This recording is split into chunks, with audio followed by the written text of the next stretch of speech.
Внученька, внучка, где ты? Пора сказать. Ой, бабушка! Здравствуй, бабушка!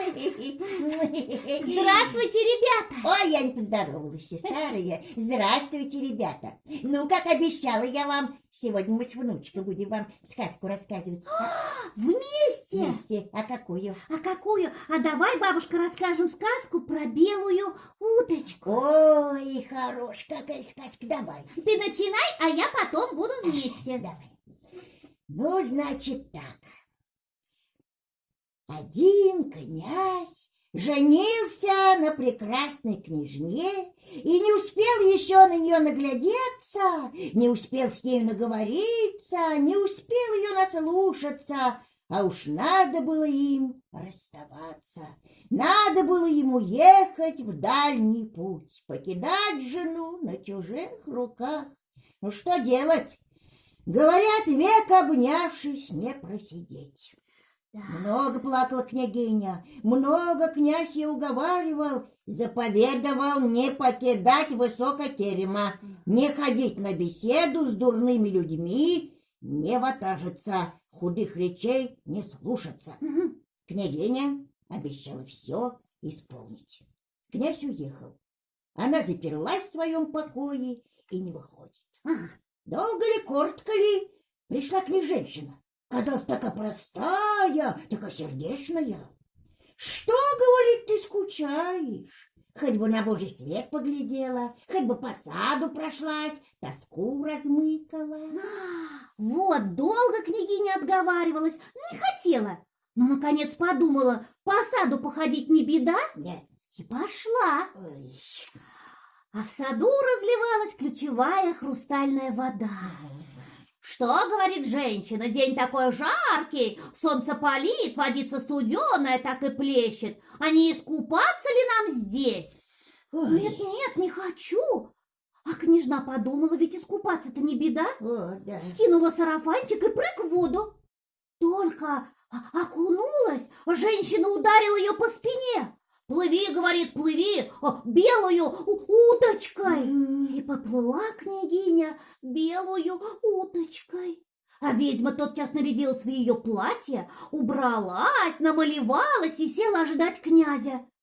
Только щенок вякнул, колокольчик звякнул, она уж бежит навстречу, бросилась к князю, целует, милует. Он обрадовался, сам руки протянул и не распознал ее. А белая уточка нанесла яичек, вывела деточек. Двух хороших, а третьего заморышка. И деточки ее вышли ребятушки. Она их вырастила. Стали они по реченьке ходить, золотую рыбку ловить, лоскутики собирать, каптанчики сшивать, да выскакивать на бережок, да поглядывать на лужок. «Ой, не ходите туда, дети!» — говорила мать. Дети не слушали. Нынче поиграют на травке, завтра побегают по муравке, дальше. И забрались на княжий двор. Ведьма чутьем их узнала, зубами заскрипела. Вот она позвала деточек, накормила, напоила и спать уложила. А там велела разложить огня, навесить котлы, наточить ножи. Легли два братца и заснули. А заморышка, чтоб не застудить, приказала им мать в пазушке носить. Заморышек-то и не спит, все слышит, все видит. Ночью пришла ведьма под дверь и спрашивает: «Спите вы, детки, или нет?» А заморышек отвечает: «Мы спим, не спим, думаем, что хотят нас всех порезать, огни кладут калиновые, котлы высят кипучие, ножи точат булатные». Да не спят, ведьма ушла. Походила и опять под дверь. «Спите ли, детки, или нет?» А заморышек опять говорит тоже: «Мы спим, не спим, думаем, что хотят нас всех порезать, огни кладут калиновые, котлы высят кипучие, ножи точат булатные». «Да что же это у них все голос один?» — подумала ведьма. Отворила потихоньку дверь и видят: Оба брата спят крепким сном. Тотчас обвела их мертвой рукой, они и померли. Ой, поутру белая уточка зовет деток. Детки не идут. Зачуяло ее сердце, встрепенулась она, полетела на княжий двор. На княжем дворе белые, как платочки, холодные, как пласточки, лежали братцы рядышком. Кинулась она к ним, бросилась, крылышки распустила, деточек обхватила и материнским голосом вопила. Кря-кря, мои деточки, кря-кря, голубяточки, я нуждой вас выхаживала, я слезой вас выпаивала, темную ночь не досыпала, сладок кусок не доедала. Жена, слышишь, не бывало я, утка приговаривает, это князь ей говорит. Ага. Это тебе чудится, велите утку со двора прогнать. Ее прогонит, она облетит, да опять к деткам. Кря-кря, мои деточки, кря-кря, голубяточки, погубила вас ведьма старая, змея лютая подколодная, отняла у вас отца родного моего мужа, потопила нас в быстрой реченьке, обратила нас в белых уточек, а сама живет, величается. «Э-э-э!» — подумал князь и закричал: «А поймайте-ка мне белую уточку!»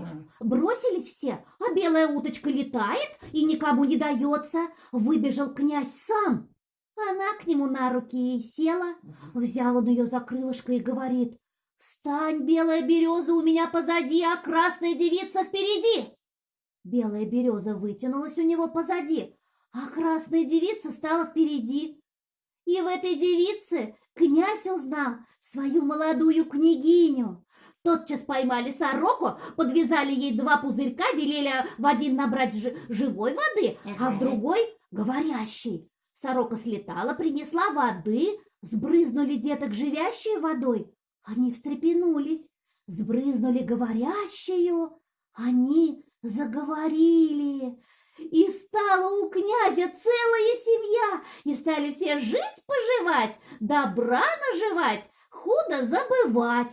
А ведьму привязали к лошадиному хвосту, разбыкали по полю, где оторвалась нога, там стал кочерга, где рука, там грабли, где голова, там куст заколодный.